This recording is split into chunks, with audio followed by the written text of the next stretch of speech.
I suppose there is. I mean, I suppose what we did was give it up. We actually did give it up when Freddie died, and we felt, we'd always said if one of us goes, that's it. After decades of silence, Queen's quietest member has finally spoken. At 73, John Deacon breaks down and shares the raw, unfiltered truth about Freddie Mercury that fans never knew.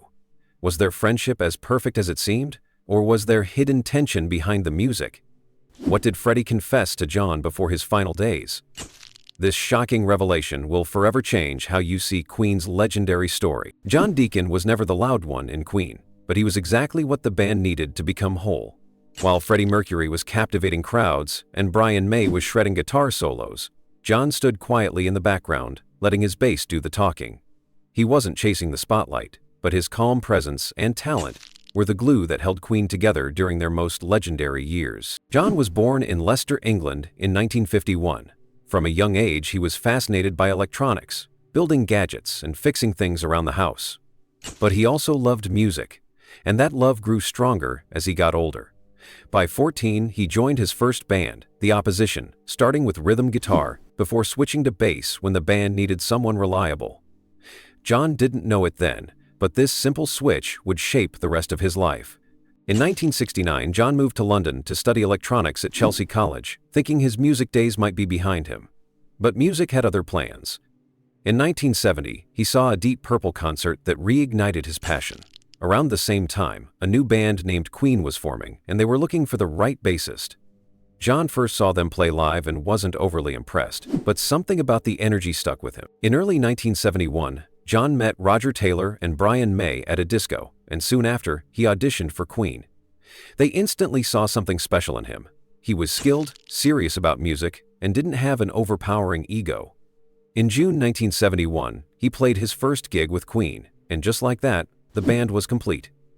Freddie Mercury once said that John's calm nature balanced out the band's intense personalities, and it was true. John was steady, focused, and dedicated, allowing the others to shine while he held down the rhythm that became the backbone of Queen's sound. John's talent went beyond playing bass. He was also a songwriter who quietly delivered some of Queen's biggest hits. Another One Bites the Dust and You're My Best Friend came from John, songs that are now woven into the fabric of music history. His smooth bass lines gave Queen's music a unique groove, adding depth to their rock anthems and ballads alike. Even as Queen became one of the biggest bands in the world, John stayed humble, avoiding the chaos of fame while contributing massively to their success. His knowledge of electronics also helped the band in practical ways, especially in the early days when they were managing equipment on a tight budget. John even built an amplifier that became part of Queen's signature sound, showing that his quiet contributions reached beyond the stage. John Deacon was the kind of bandmate every musician dreams of having. He wasn't loud or demanding, but he was dependable and deeply talented, bringing music to life in ways that didn't require shouting about it. In many ways, John was the quiet genius who completed Queen, proving that you don't need to be in the spotlight to change music forever. His story is a reminder that sometimes the strongest voices are the ones you barely hear, working tirelessly in the background to create something timeless. When John Deacon joined Queen, he didn't just join a band. He stepped into a lifelong partnership with Freddie Mercury that would create music history. On stage, Freddie was the bold, fearless performer who demanded the world's attention, while John stayed back, quietly laying down the bass lines that became the heartbeat of their songs.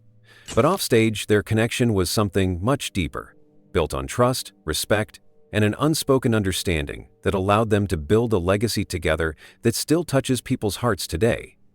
Freddie Mercury was larger than life, with a voice and presence that could fill any stadium. He loved the spotlight, the performance, the thrill of capturing an audience's energy and throwing it right back at them, with even more force. John Deacon, in contrast, was quiet, thoughtful, and content to stay away from the chaos of fame, letting his work speak for itself. This balance between them created a unique dynamic within Queen, allowing them to complement each other perfectly. Freddie saw something special in John from the beginning. He recognized that John's calm nature was exactly what the band needed amid the chaos of touring, recording, and constant public attention.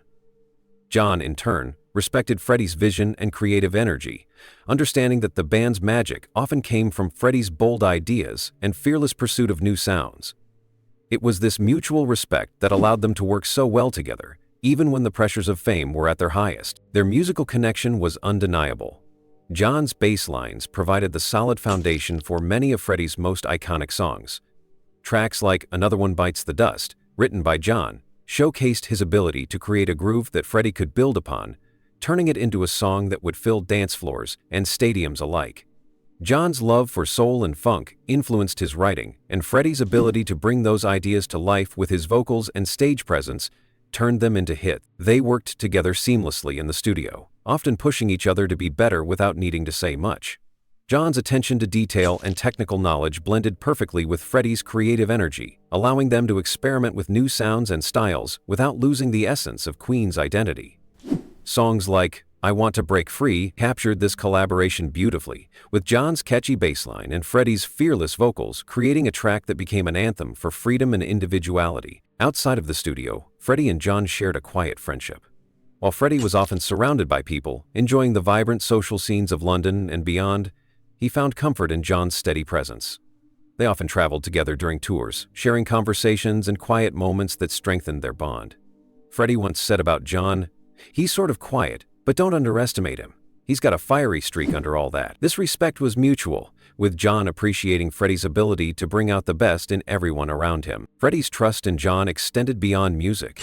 He valued John's opinion, knowing that when John spoke, it was thoughtful and honest. Even when tensions would rise within the band, Freddie and John rarely found themselves at odds. Instead, they worked together to navigate challenges, with John often serving as a calming presence when things became too intense. Their friendship was especially visible during the recording of These Are the Days of Our Lives, one of the last videos Freddie filmed before his passing. John, knowing how much Freddie was struggling with his health, made sure to be present, providing quiet support, while Freddie delivered a performance that was both heartbreaking and powerful. In those final months, the bond they shared became even clearer, with John's loyalty and respect for Freddie shining through as he continued to stand by his side. Freddie's passing in 1991 shattered something within John. For him, Freddie wasn't just the frontman of Queen. He was a close friend and a creative partner who made the journey worthwhile. When Freddie died, it felt like the music stopped for John too. He continued to contribute to Queen's projects for a while, including participating in the Freddie Mercury tribute concert in 1992 and recording No One But You, Only the Good Die Young in 1997, but it was clear that without Freddie, John no longer felt the same connection to the music or the stage. John's decision to step away from the public eye was deeply tied to his relationship with Freddie. It wasn't about abandoning Queen or the fans. It was about honoring the bond he shared with Freddie and acknowledging that without him, the heart of the band was missing. While Brian May and Roger Taylor chose to carry on Queen's legacy in new ways, John chose to preserve it in silence, holding on to the memories and music they had created together, without trying to recreate it without Freddie. Brian had said, "Every idea of liberation and freedom and misery, endless work of labor and tyranny and mirage shone through the memories and music they had created together without trying to recreate it without Freddie." Even though John disappeared from the public eye, his legacy with Freddie remains alive in every Queen song that continues to play around the world. Their partnership created music that has transcended generations, songs that continue to bring people together, whether it's the anthemic power of We Are the Champions or the playful energy of Crazy Little Thing Called Love. Each bass line John played and each note Freddie sang is a reminder of the magic they created together. John Deacon and Freddie Mercury's partnership was never about the spotlight. It was about the music, the connection, and the quiet understanding that they were building something timeless. John's decision to step back after Freddie's death was not an end but a testament to the bond they shared. It was his way of honoring Freddie's memory and the incredible journey they had together, a journey that changed music forever. In the end, John and Freddie's legacy is more than just the songs they made. It's about the friendship that turned into a creative partnership, the trust that allowed them to take risks, and the respect that kept them united even in the face of fame's challenges. It's a legacy that reminds us that sometimes the most powerful stories are the ones built quietly, away from the spotlight, with two people working side by side to create something that will never fade. For John Deacon, November 24, 1991, felt like the day the music stopped. Freddie Mercury, the voice and spirit of Queen, passed away, and with him, a piece of John's world was gone forever. To fans, it was the loss of a legend, but for John, it was losing a brother, a friend, and the one person who made the chaos of fame feel worth it. From that day, everything changed. Freddie wasn't just the frontman of Queen, he was the glue that held them together. His energy filled every room, his laughter made even the hardest days brighter, and his passion for music was contagious. John, who had always been the quiet one, found comfort in Freddie's larger-than-life presence. They balanced each other in a way that made their music come alive. Freddie brought the fire, the showmanship, and the fearless creativity, while John provided the grounding, the steady rhythms, and the quiet dedication that kept them moving forward. In the months leading up to Freddie's death, John watched as his friend fought a battle that most people didn't even know about. Freddie's health was failing, but he continued to record, to create, and to give everything he had to the music they loved. During the recording of These Are the Days of Our Lives, Freddie looked frail, but he still managed to smile, to sing, and to bring life to the song, even as he knew his time was running out. John stood by, playing his part, knowing that every note they recorded could be their last together. When Freddie passed away, it wasn't just a headline for John. It was the end of a chapter that had defined most of his life. The man who had once taken the stage in glittering outfits, commanding thousands with a single gesture, was gone. The laughter, the inside jokes, the quiet moments during tours, and the shared dreams all turned into memories overnight. For John, it felt like the music that had once filled every part of his world had suddenly fallen silent. Freddie's death hit John harder than most people realized. He had always been the one in the background, rarely speaking in interviews, avoiding the spotlight, and letting others take center stage. But his quiet nature didn't mean he felt any less. If anything, John felt everything deeply, and losing Freddie left a wound that never fully healed. Music had always been a place of comfort for John, a space where he could express himself without needing to say much. But after Freddie's death, even music felt empty. In the days and weeks following Freddie's passing, the remaining members of Queen had to face the reality of what came next. The world wanted them to continue, to keep the music alive, to honor Freddie's legacy by moving forward. But for John, the idea of continuing without Freddie felt wrong. It felt like trying to finish a song that could never be complete. While Brian May and Roger Taylor chose to keep Queen's music alive in new ways, John slowly began to step back. In 1992, John joined Brian and Roger for the Freddie Mercury tribute concert at Wembley Stadium, a powerful night filled with music, emotion, and a collective farewell to Freddie. John took the stage, playing his heart out, honoring his friend the best way he knew how. It was a night that celebrated Freddie's life, but it was also the beginning of the end for John's public life in music. He knew that without Freddie, something essential was missing, and he wasn't sure he could continue without it. John did play with Queen a few more times after that, including a charity concert with Roger and recording No One But You, Only the Good Die Young in 1997, a song dedicated to Freddie. But each performance felt like a reminder of what they had lost, and for John, it became clear that stepping away was the only way he could protect the memories he cherished. He didn't want to replace Freddie, and he didn't want to pretend that Queen was the same without him. As the years passed, John disappeared from the public eye. He stopped giving interviews, stopped appearing at events, and chose a quiet life away from the spotlight. To fans, it was confusing. Why would someone who was part of something so legendary choose to walk away? But for those who knew John, it made perfect sense. Music for him wasn't about fame or recognition. It was about the connection, the friendship, and the joy of creating something meaningful with people he trusted. Without Freddie, that joy was gone. Freddie's death left John with a grief that ran deeper than words could express. It wasn't just about losing a bandmate, it was about losing a friend who had seen him, valued him, and shared a journey that changed their lives forever. They had spent years building something together, dreaming together, and standing side by side through the highs and lows of fame. When Freddie died, it felt like the foundation of everything they had built together had been shaken. John's decision to step away from music wasn't about giving up. It was about honoring what they had created together. He didn't want to tarnish the legacy they had built by trying to recreate it without the heart that Freddie brought to the band. Instead, he chose to protect it, to keep it as it was, a beautiful, powerful memory that didn't need to be changed or continued without its core. Even though John stepped away, he never completely disconnected from Queen. He continued to be involved in the band's business decisions, quietly supporting the projects that honored their legacy while choosing to stay behind the scenes. For him, it was enough to know that the music they made together continued to touch lives, even if he wasn't the one on stage anymore. The day the music stopped for John was the day Freddie Mercury died. But in that silence, the music they created together continued to live on, reminding the world of what they had built and the bond they shared. John's choice to step away was an act of love, a way of saying that some things are too precious to continue without the people who made them possible.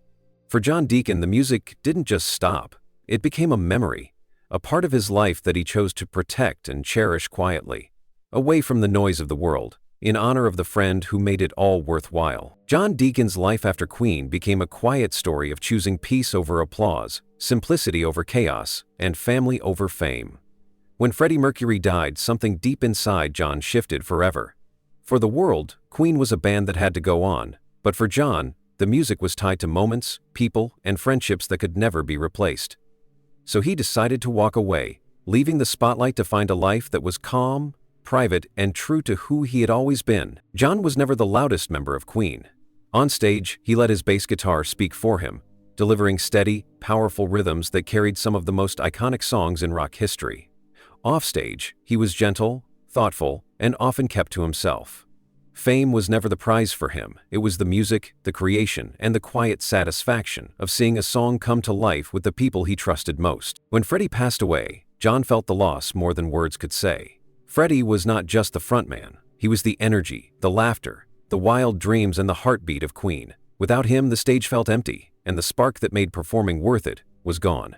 John knew continuing without Freddie would be like trying to finish a sentence that no longer made sense.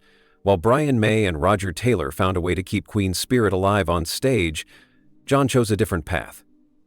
Standing on stage, slowly, he began stepping back. There was the tribute concert in 1992, a final goodbye to Freddie that John played with everything he had left to give. Then there were a few final recordings, moments where he joined his bandmates to honor their friend. But each appearance was a reminder of who was missing, and with every passing year, John's presence on stage became a memory rather than a promise of more to come. By the late 1990s, John Deacon had quietly retired from music and public life. He didn't announce it with a press conference or a farewell tour. He simply stepped away, closing the door softly behind him. To some, it was puzzling. How could someone walk away from the fame and fortune that came with being a part of Queen? But for John, it was the most natural choice he could make. His love for music was never about the lights, the stage, or the crowds. It was about the craft, the connection, and the honesty of creating something that mattered. In the years that followed, John found peace in a life that was simple and private. He lived in the same Southwest London home he bought with his first Queen paycheck, choosing to build a life around family and close friends, rather than industry parties and public appearances. Neighbors would occasionally see him out for a walk or running errands. Living a life so normal, it was hard to believe he was once part of one of the biggest bands in the world. John stayed involved with Queen behind the scenes, handling business matters and giving input when necessary, but he preferred to stay out of the spotlight. Brian and Roger often shared how John still cared deeply about the band's legacy, but he didn't want to be the face of it anymore. To him, Queen was tied to a chapter of his life that ended with Freddie, and he chose to honor that chapter by preserving its memory, not by trying to recreate it. Despite his absence from public life, John's influence on music never faded. Fans around the world continue to feel the groove of his bass lines in songs like Another One Bites the Dust and Under Pressure. His songwriting brought some of Queen's biggest hits to life, adding depth and rhythm that made their songs unforgettable. Younger generations discover Queen and find themselves dancing to John's bass lines, not even realizing that the quiet man in the background was the one making them move. John's choice to live a quiet life was not out of fear or bitterness. It was a decision rooted in gratitude for what he had experienced and a desire to live on his own terms. He had given the world his music, his talent, and his dedication, and in return, he wanted the freedom to find peace in the ordinary moments of life. Watching his children grow up, spending time with his wife, reading, gardening, and simply being present. Friends and family who know John describe him as content, a man who found what many people spend their whole lives searching for: peace. He doesn't need the applause or the headlines to feel fulfilled. His legacy lives in the music he helped create, in the hearts of fans who still play Queen's records, and in the quiet moments he now enjoys, free from the demands of fame. When Queen's biopic Bohemian Rhapsody was released, John chose not to participate publicly, but he approved the project, allowing his story to be told without stepping back into the spotlight himself. Actor Joseph Mazzello portrayed John in the film, showing the quiet strength and subtle humor that made John an essential part of Queen's success. Fans who watched the movie saw a glimpse of the man behind the music, even if John himself preferred to stay out of the public eye. John's absence from the stage is a reminder that it's okay to walk away when something no longer feels right. His choice showed that success isn't always about staying in the spotlight. Sometimes it's about knowing when to step back and find a new rhythm for your life. His life now is a testament to the power of living authentically, staying true to your values, and honoring the memories of those who mattered most. For many, John Deacon's quiet legacy is just as powerful as the music he created. It's a reminder that behind every legend is a person who feels, who grieves, and who deserves to find peace. John's decision to step away from Queen wasn't a rejection of his past, it was a way of preserving it, keeping the memories of what they built together intact, and allowing himself the freedom to live the rest of his life on his own terms. Even though John no longer plays on stage, his spirit is felt every time a Queen song fills a room, every time someone hums the bass line of Another One Bites the Dust, and every time a fan discovers the joy of Queen's music for the first time. His legacy continues, not in loud headlines or crowded arenas, but in the quiet spaces where music lives on, touching hearts and inspiring dreams. John Deacon may have stepped away, but he never truly left. His choice to live a quiet life of peace is a reflection of the person he has always been, humble, genuine, and content to let his music speak for itself. And in the end, that is a legacy worth celebrating, a reminder that the greatest impact often comes from those who don't seek the spotlight, but simply share their gifts and then step back to let the world enjoy them.